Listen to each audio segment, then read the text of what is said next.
Olá, hoje nós vamos para o capítulo 21 do livro de Eclesiástico. Livro de Eclesiástico, também chamado de Siracida.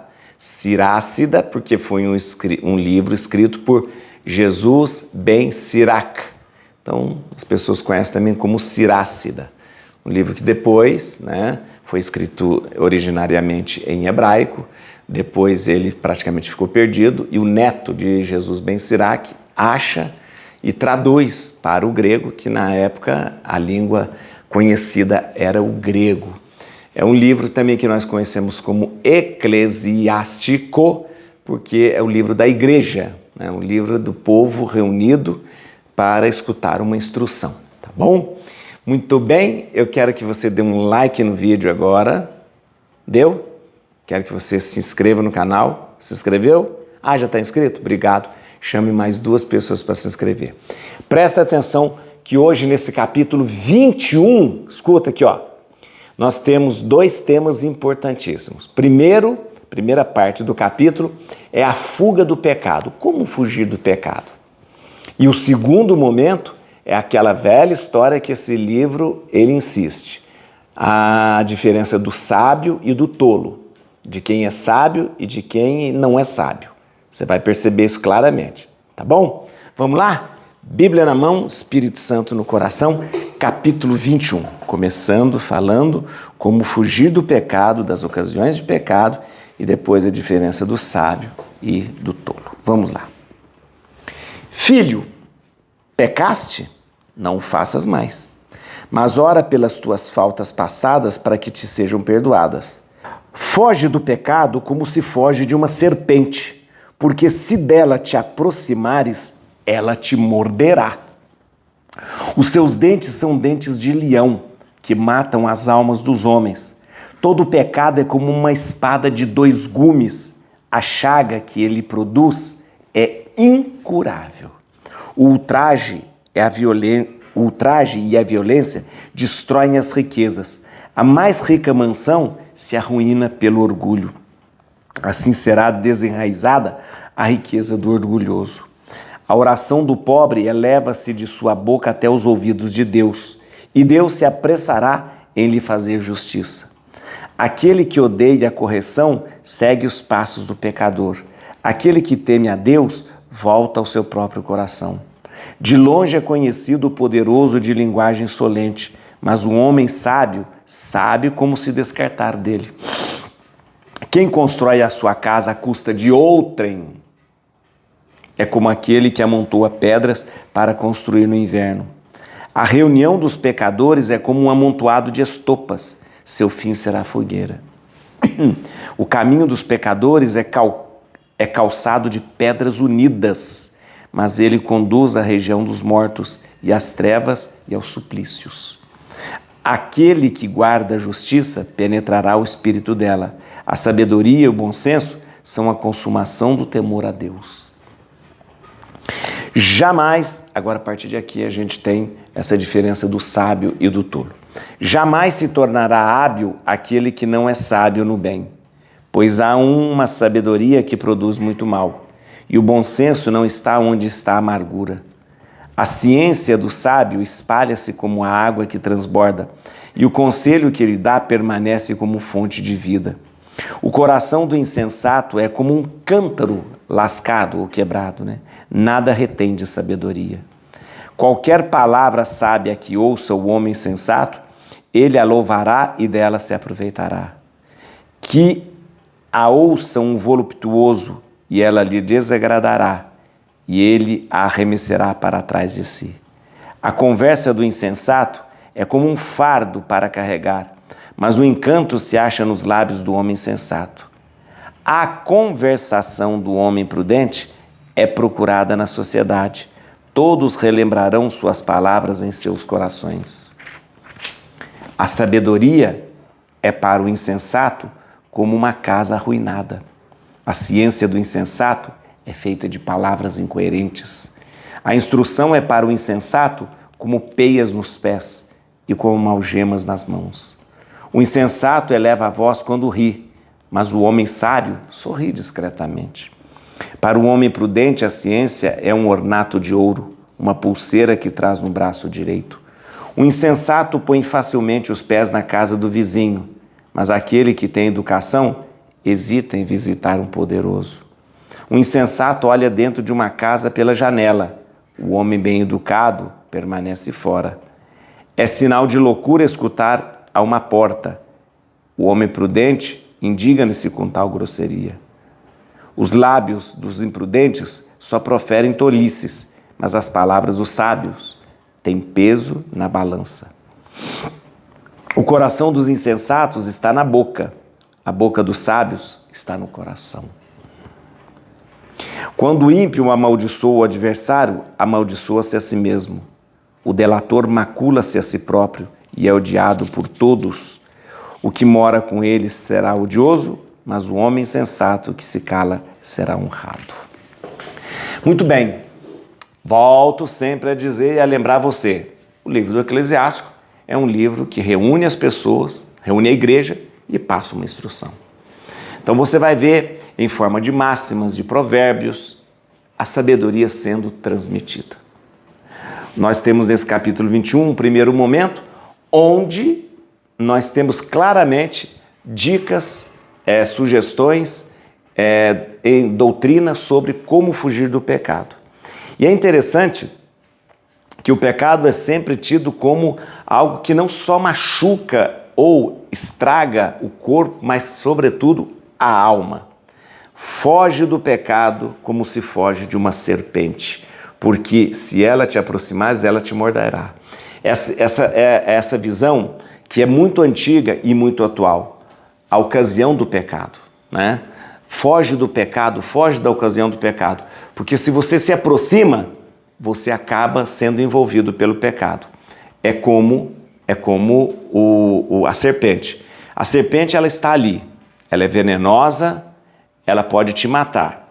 Mas se você passa ao largo, se você passa longe, pronto, ela não vai fazer nada com você. Mas se você vai cutucar a serpente, ela vai te matar. Por quê? Assim o pecado é comparado. A ocasião de pecado está ali? Deixa, passa longe. Se você for mexer naquilo ali, vai se dar mal. Santo Agostinho usava uma expressão muito interessante. Ele dizia assim, sobre o diabo, né?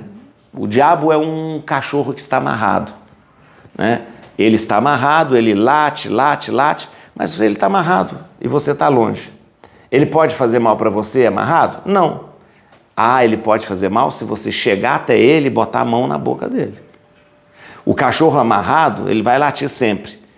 Ele vai fazer mal para você como? Se você chegar até onde ele está e põe a mão, o cachorro te morde.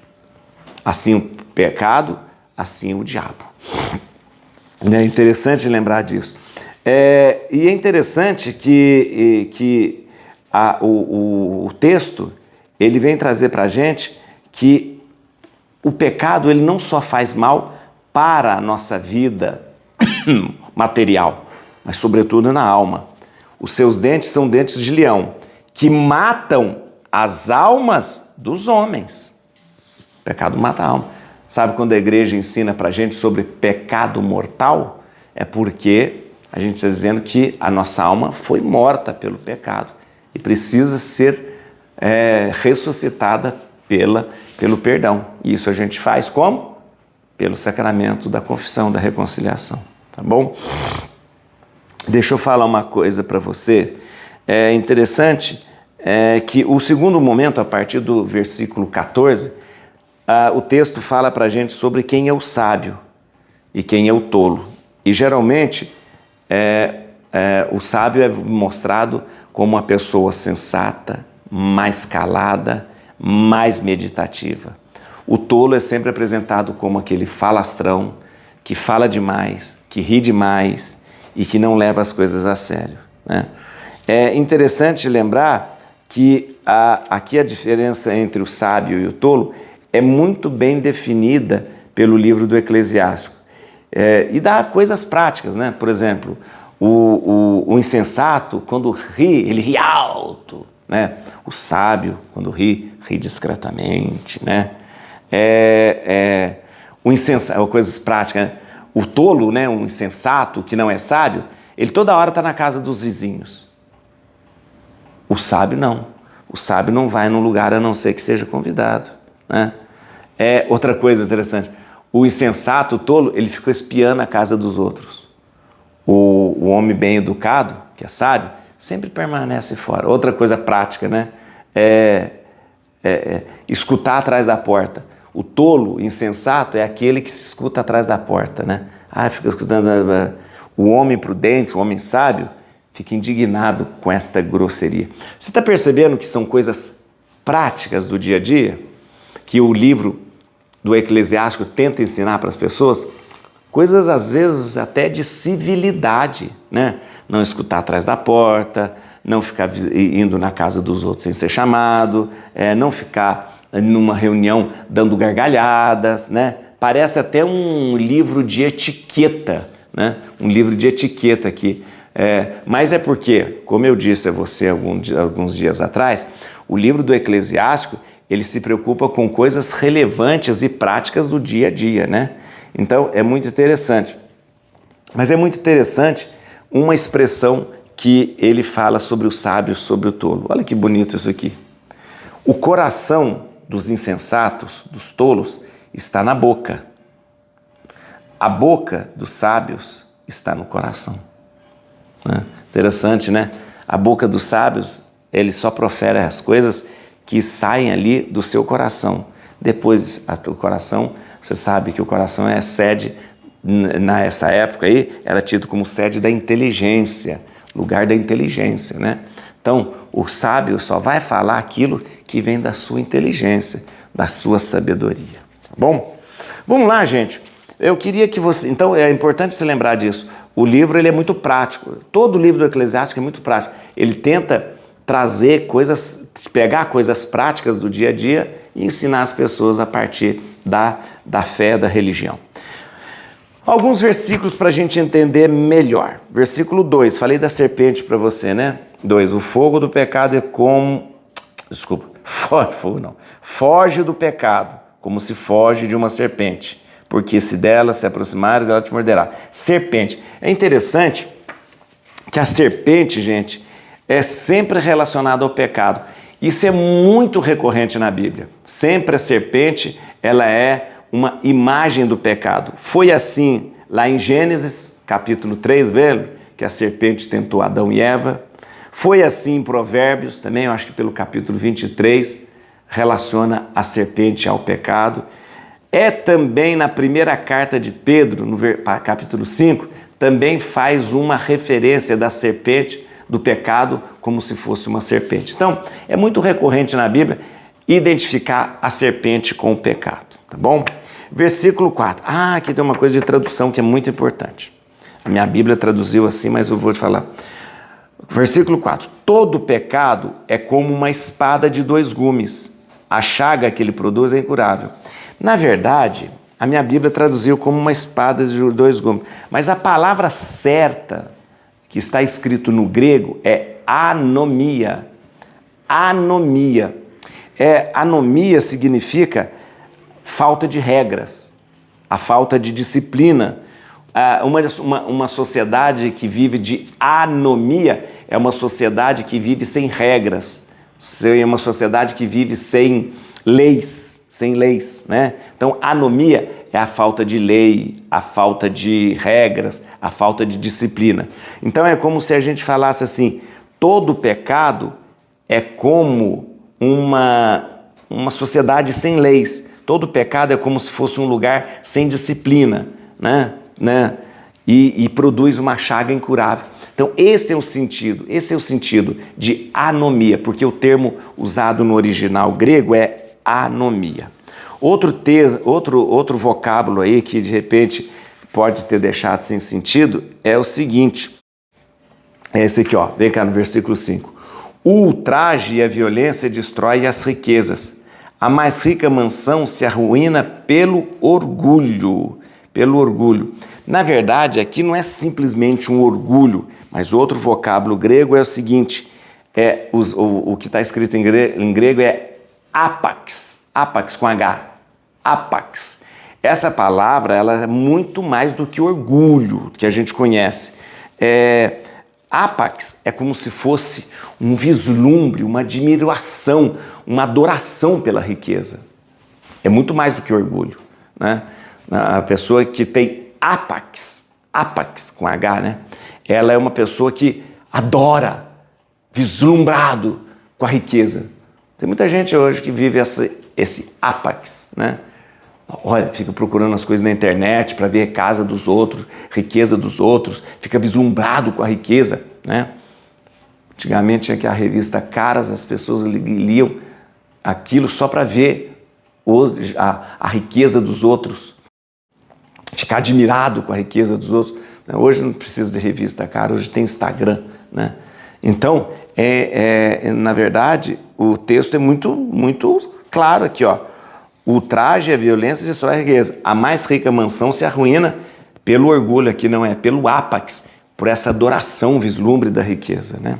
Tá bom? E para terminar, né? No versículo 9, a tradução aqui na minha Bíblia não ficou muito boa, não. No versículo 9 é assim, ó. Quem constrói a sua casa à custa de outrem, né, com dinheiro do outro, é como aquele que amontoa pedras para construir no inverno. Que é isso? Pedras para construir no inverno? Não. Está escrito no original, está escrito está escrito assim no original. Quem constrói a sua casa com dinheiro do outro, amontoa pedras para o próprio túmulo. Ó, tá vendo? Aqui a tradução ficou mais ou menos, ficou bonitinha, né? É como aquele que amontoa pedras para construir no inverno. Não. É porque para construir no inverno, ninguém constrói nada no inverno. Você tem que construir no verão para se abrigar no inverno. Então, se você vai construir no inverno, você acaba morrendo, né? Mas, na verdade, o sentido é esse. Quem constrói a sua casa com o dinheiro do outro, amontoa pedras para construir seu túmulo. E é verdade. É verdade. Tá bom? Se você quer construir a sua vida à custas dos outros, construir a sua profissão, a sua casa, explorando os outros, na verdade, o que você está fazendo é juntando pedras para construir seu túmulo. Bom, então, e assim o texto vai, e ele vai trazendo para a gente coisas, como eu disse para você, muito relevantes, muito do dia a dia, muito chão ali, ó. Pé no chão, sabia? O livro do Eclesiástico é um livro muito pé no chão, pegando as coisas da sociedade, as coisas do dia a dia e dando uma orientação sobre como nós devemos agir com essas coisas e diante da sociedade também. Et crucem domini fugit partes adversa. Vite teleo detribiuda radix Davide. Aleluia.